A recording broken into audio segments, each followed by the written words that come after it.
Stock মার্কেটের গতি প্রকৃতি রোলার কোস্টারের মতো, কখনো আপ কখনো ডাউন। বর্তমানে যে সমস্ত নিউজগুলো মার্কেটে আসছে সেটা মার্কেটের পক্ষে সুখপ্রদ নয়। কি নিউজ আসছে? রাশিয়া আমেরিকার সাথে পারমাণবিক চুক্তি স্থগিত রেখেছে। দ্বিতীয় কথা, ফেডের ইন্টারেস্ট রেট হাইক আবার হতে পারে, তার সাথে রিজার্ভ ব্যাংকের, এবং এর সাথে আছে আদানির কাণ্ড। সো এই অবস্থাতে বাজারের একটা অস্থির অবস্থা। এই সময়টাই হচ্ছে আদর্শ সময় একটা ফান্ডামেন্টালি স্ট্রং কোম্পানি কেনার। একটা ফান্ডামেন্টাল স্ট্রং কোম্পানির শেয়ার, তার ভ্যালু তার খারাপ সময়ে পাওয়া যায়। ভালো সময়ে তো দামটা সবসময় হাইক বা বেশি থাকে। যখন এন্টার বাজারের অবস্থা কন্ডিশন ডাউনের দিকে আসে, সেই সময় একটা সাউন্ড কোম্পানির, একটা ফান্ডামেন্টালি স্ট্রং কোম্পানির শেয়ারের দাম একটা রিজনেবল রেটে পাওয়া যায়। আর সেইটাই হচ্ছে শেয়ার মার্কেটে ইনভেস্টমেন্ট করার একমাত্র প্রকৃত সময়। দাম কমেছে বলে আমি লাফিয়ে কিনবো সেটা কোনো কথা নয়।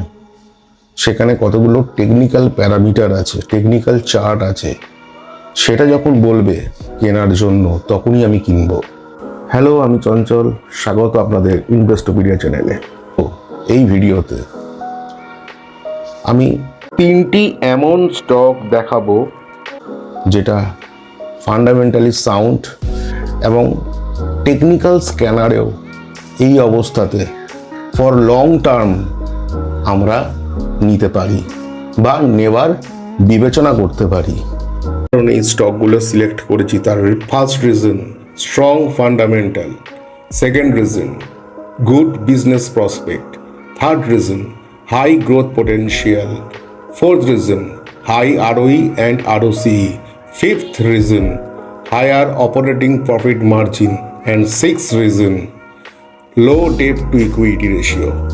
প্রথম পছন্দের যে স্টকের কথা বলবো সেটা হলো Mphasis limited. Mphasis limited actually IT service provider. Mphasis limited specially banking sector, telecom sector, logistic আর ইন্স্যুরেন্স সেক্টরে ব্লকচেন, ক্লাউড, সাইবার সিকিউরিটি এই সমস্ত সার্ভিস প্রোভাইড করে থাকে। পৃথিবীর 6টা গ্লোবাল ব্যাংকে এরা সার্ভিস প্রোভাইডার করে থাকে। তাছাড়া 3টে টপ গ্লোবাল ইন্স্যুরেন্স কোম্পানিকেও এরা আইটি সার্ভিস প্রোভাইড করে। Emphasis limited basically mid cap company. এর মার্কেট ক্যাপ 41,148 কোটি টাকা। স্টকসের P 25.4, ROCE 27.4, ROE 21.2%, যেখানে profit growth 19.8% and sales growth 22.4%। কোম্পানির ডেট টু ইকুইটি 0.15 এবং এটির ফেস ভ্যালু 10। কোম্পানির টপ লাইন গ্রোথ মানে sales growth outstanding. Sales growth 5 বছরে just double. At the same time কোম্পানির operating profit year to year যথেষ্টভাবে বেড়েছে এবং 5 বছরে অপারেটিং প্রফিট মার্জিন ডবল। লক্ষ্য করলে দেখা যাবে কোম্পানির নেট প্রফিট ইয়ার টু ইয়ার বেড়েছে এবং 5 বছরে সেটা ডবল হয়ে গেছে। সেই সঙ্গে কোম্পানির EPS এর বৃদ্ধিও অসাধারণ। এবার আসছি কোম্পানির quarter to quarter sales growth আর প্রফিট গ্রোথের ওপর। কোয়ার্টার টু কোয়ার্টার কোম্পানির সেলস গ্রোথ ভালো এবং প্রফিট গ্রোথ সেটাও কিন্তু স্টেবল। এবার আসছি কোম্পানির ক্যাশ রিজার্ভ পয়েন্টে। সেখানে ক্যাশ রিজার্ভ প্রত্যেক বছর বৃদ্ধি পাচ্ছে। It is outstanding. এবার আসছি কোম্পানির শেয়ার হোল্ডিং প্যাটার্নে। সেখানে দেখা যাচ্ছে 5টি কোয়ার্টারে FII তার স্টেক কম করেছে, উল্টো দিকে DII সেই স্টেকগুলো কিনেছে, অর্থাৎ DII এর স্টেক বেড়েছে। এমফ্যাসিস লিমিটেডের টেকনিক্যাল চার্টে এসেছি। টেকনিক্যাল চার্টে দেখতে পাচ্ছি অক্টোবর 2021 এমফ্যাসিস লিমিটেড হাই করেছিল 3653 এবং ডিসেম্বর 2022 সেটা লো করে 1906। যেহেতু গ্লোবালি আইটি সেক্টর ডাউন ছিল এক বছর ধরে, সেই হিসেবে এমফ্যাসিস শেয়ারের স্টক প্রাইস রিডিউস হয়েছে। চার্টটা লক্ষ্য করলে দেখা যাবে এটি রাউন্ডিং বটম প্যাটার্ন ফরমেশন করছে। বলি 2190 এর ওপর স্টকটা যদি কয়েকটা সপ্তাহ স্টে করে, স্টকটির আপওয়ার্ড ট্রেন্ড চালু হয়ে যাবে। স্টকটির ভলিউমের দিকে একটু লক্ষ্য রাখুন। দেখুন এখানে বড় বড় ইনভেস্টাররা ছোট ছোট কোয়ান্টিতে বাই চালু করেছে। 2190 এর ওপর স্টকটি কয়েকটা উইক যদি স্টে করে, স্টকটির ফার্স্ট টার্গেট যেটা হবে সেটা হবে 2432। আশা করছি এই টার্গেটটা এই স্টকটি খুব তাড়াতাড়ি অ্যাচিভ করবে। এই অবস্থায় ধীরে ধীরে অ্যাকুমুলেট করলে সেখানে রিস্ক টু রিটার্ন রেশিও কম হবে, রিটার্ন ইল্ড বেশি হবে। এটা একটি combining report of all brokerage house, যেখানে আউট অফ 28 অ্যানালিস্ট 7 জন অ্যানালিস্ট স্ট্রংলি বাই করার রেকমেন্ডেশন করেছেন, 7 জন বাই করার রেকমেন্ডেশন দিয়েছেন, 10 জন হোল্ড করার রেকমেন্ডেশন দিয়েছেন, 2 জন সেল করার রেকমেন্ডেশন দিয়েছেন, 2 জন স্ট্রংলি সেল করার রেকমেন্ডেশন দিয়েছেন। রিপোর্টটা থেকে সহজেই বোঝা যাচ্ছে এমফ্যাসিস স্টকটি বাই করার জন্য ম্যাক্সিমাম অ্যানালিস্ট রেকমেন্ডেশন দিয়েছেন। দ্বিতীয় পছন্দের কোম্পানি হলো রুট মোবাইল। এটি একটি স্মল ক্যাপ, মার্কেট ক্যাপিটাল ৮,২৬৬ কোটি টাকা। Basically Route Mobile cloud communication provider. Recently Route Mobile chatbot নামে আর্টিফিশিয়াল ইন্টেলিজেন্স বিজনেসে লঞ্চ করেছে। So in prospect of growth Route মোবাইলের ফিউচার ভালো। কোম্পানির ROCE 17.1 অ্যান্ড ROE 14.3। কোম্পানির year to year profit growth চোখে পড়ার মতো। লক্ষ্য করুন কোম্পানির কম্পাউন্ড সেলস গ্রোথ আর কম্পাউন্ডেড প্রফিট গ্রোথ দুটোই যথেষ্ট ভালো। কোম্পানির last 4 quarter operating profit growth খুবই ভালো। সেই সাথে কোম্পানির সেলস গ্রোথও কনসিস্টেন্টলি ইনক্রিজ করছে। আর একটা জিনিস লক্ষ্য করুন, কোম্পানির ইয়ার টু ইয়ার রিজার্ভ বাড়ছে। অ্যাজ পার ডেটা কোম্পানির ডেট খুবই নামমাত্র। এবার আসছি আমি কোম্পানির শেয়ার হোল্ডিং প্যাটার্নে, যেখানে ডিআইআই আর এফআইআই প্রত্যেক কোয়ার্টারে তাদের হোল্ডিং কোয়ান্টিটি বাড়িয়েছে। সুতরাং এটুকু বলতে পারি ইন ফিউচার কোম্পানিটির গ্রোথ প্রসপেক্ট খুবই ভালো এবং ভবিষ্যতে কোম্পানিটি ভালো রিটার্ন দেবে। আমি দেখাচ্ছি এটা weekly chart of Route Mobile. চার্টে 2384 হাই করার পর স্টকটা লো করেছিল 1057-এ। উইকলি চার্ট মানে বড় টাইম ফ্রেমের চার্ট। স্টকটা লো করার পর বর্তমানে কয়েক সপ্তাহ ধরে সাপোর্ট নিয়েছে 1151 প্রাইসে। চার্টটা ভালো করে লক্ষ্য করলে দেখতে পাবেন rounded bottom pattern chart forming করছে। এখানে আমি একটা কথায় আসি, যখন এর ক্লোজিং প্রাইস অ্যাবভ 1406 হবে স্টকসের পুরোপুরি ট্রেন্ড চেঞ্জ হয়ে যাবে, মানে আপওয়ার্ড ট্রেন্ড ধরবে। সো এই অবস্থাতে স্টকটাকে মনিটর করুন। যদি পারেন ছোট ছোট চাঙ্ক বাই আপনি করতে পারেন, মানে আমার অ্যালটেড মানির 10% আমি এই লেভেলে কিনবো। যখন আবার 1406-এর উপর যাবে তখন আমি একটা 20% ইনভেস্টমেন্ট এই স্টকটার ওপর করব। এবার একটা কথা বলছি, স্টকটার ভলিউমের দিকে দেখুন। বড় বড় ইনভেস্টাররা অলরেডি নেওয়া শুরু করেছে। ভলিউমের বারগুলো দেখলেই আপনারা বুঝতে পারবেন। এই প্রাইস লেভেলে এই স্টকটাকে যদি শিপ ওয়াইজ আপনারা বাই করেন তাহলে রিস্ক টু রিওয়ার্ড রেশিও এখানে অনেক কম, মানে লেস দ্যান 1 হবে। মানে রিস্ক আপনার কম থাকবে, রিওয়ার্ড থাকবে অনেক বেশি।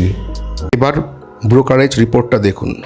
Out of 7 analyst 4 recommended for strong buy।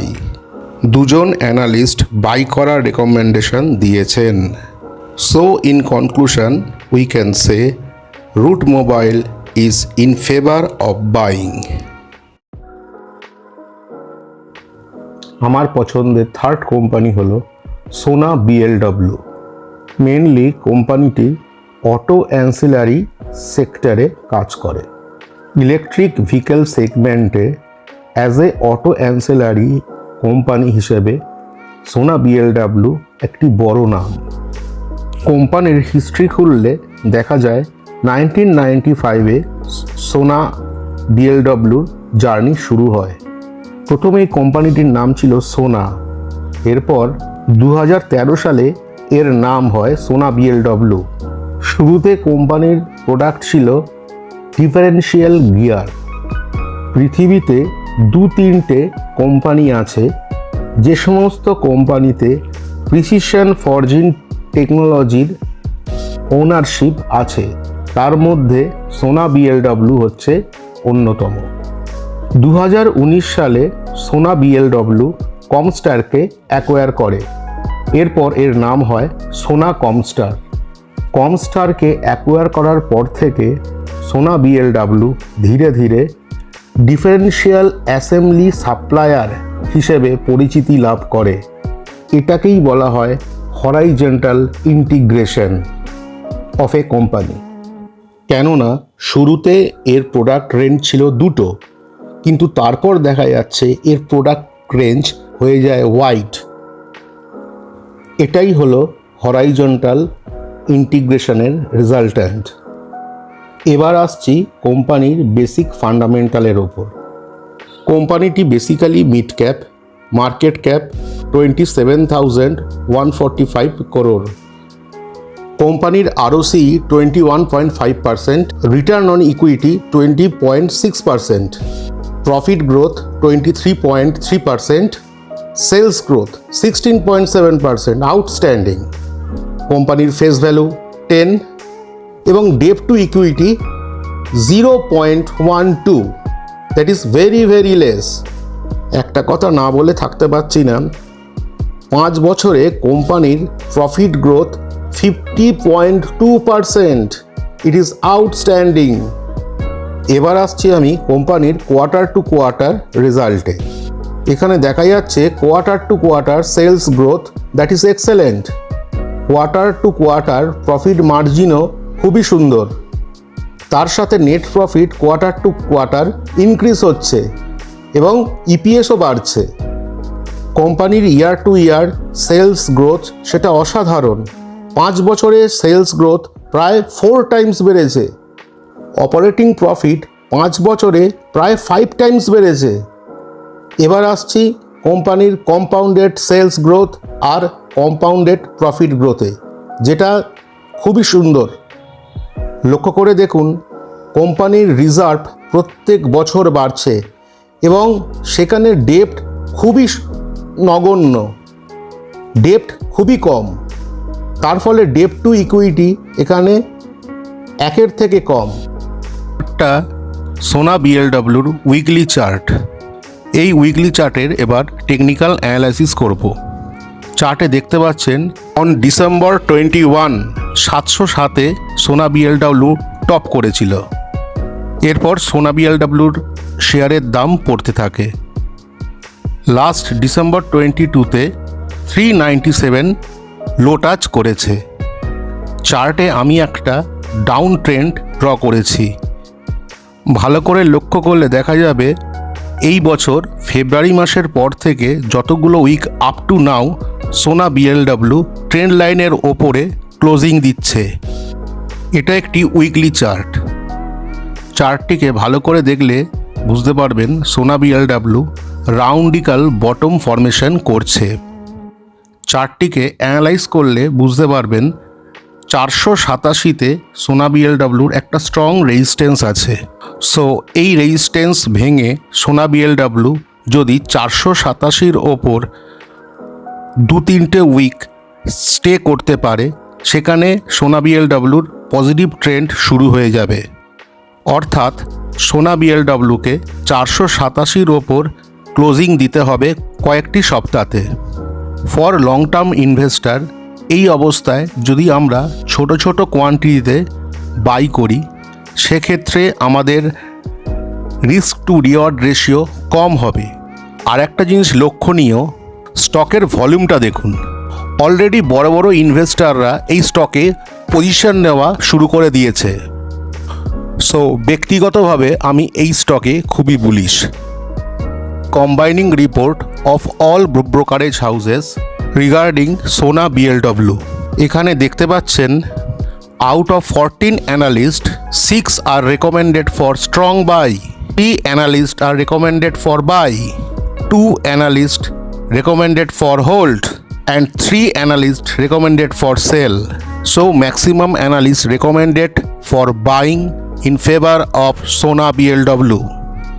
যে স্টকগুলো নিয়ে ডিসকাস করলাম এতক্ষণ, before investing always consult with your financial advisor. ভিডিওটা কেমন লাগলো জানাবেন, ভালো লাগলে কমেন্ট করবেন, লাইক করবেন। নমস্কার।